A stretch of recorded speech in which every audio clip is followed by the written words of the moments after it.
unfortunately. Well, there's a couple things going on. I mean, number one, the design of the gun is very, it's a relatively advanced new design. It's called a striker-fired gun. So it's different from a hammer-fired gun that I think a lot of Americans are familiar with, where you pull a hammer back. This gun is the hammer's on the inside of the slide, basically. That's called the striker. And when you rack the slide backward of a P320, it's 100% spring charged at that point. The striker is under substantial spring pressure to fly forward and hit the back of the round that's in the chamber. And the only thing stopping that is a little piece of metal. The design, we think, is very reckless and defective. It doesn't have any external safety, not even a tab trigger safety, which is a safety that virtually every striker-fired gun has. All other manufacturers include. It's a $5 part.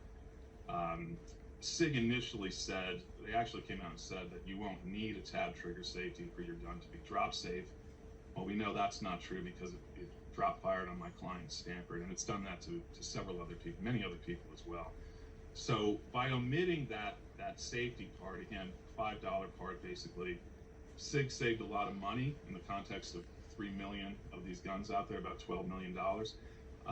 And we don't think there was any reason for that, and it makes the gun inherently defective on a design level.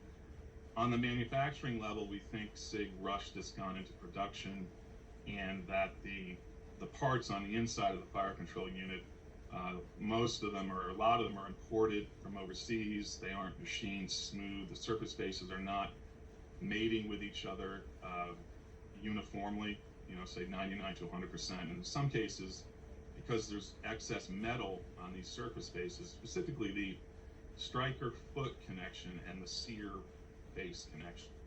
The sear is what holds back that heavily spring charged striker.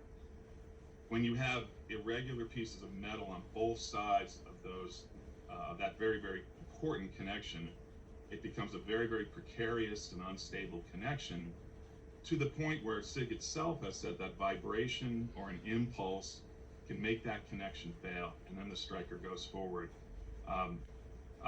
Yeah, I mean, contrary to what Sig says, and they know I don't agree with this, they say it's a robust safety system. I think it's a very weak one. They have one internal safety.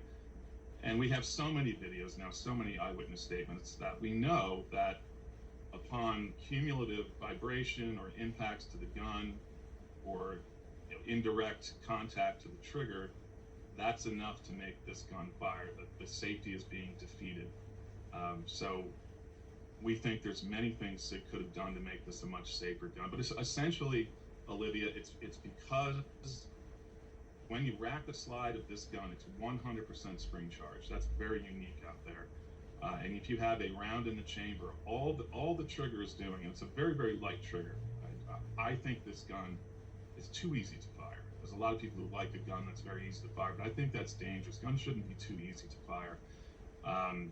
Yeah, so that's why, in our view, that's why this keeps happening, and unfortunately will keep happening.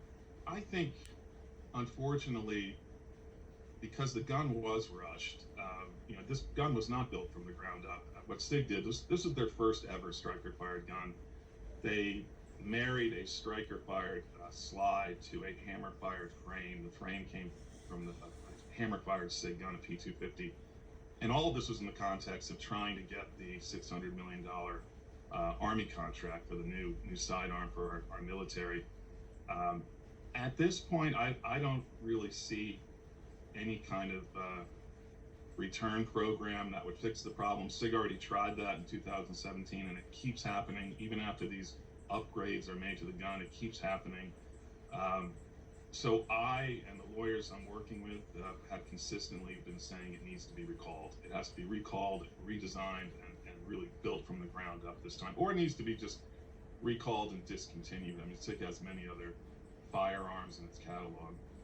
This is it's very important when it's not me saying that the gun can fail the way that I think it's failing. All you have to do is read Sig's own documents, and when the manufacturer is saying that, it should be game over. They're responsible for this, and juries should be deciding these cases, all of them, based on that fact. So I think Sig clearly knows there's a problem.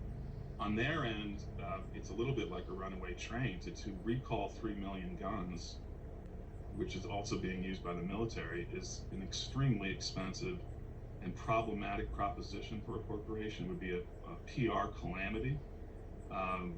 But civilians out there and cops are not beta testers for this gun. They need to do the right thing, recall it and redesign it, or again, just to discontinue it.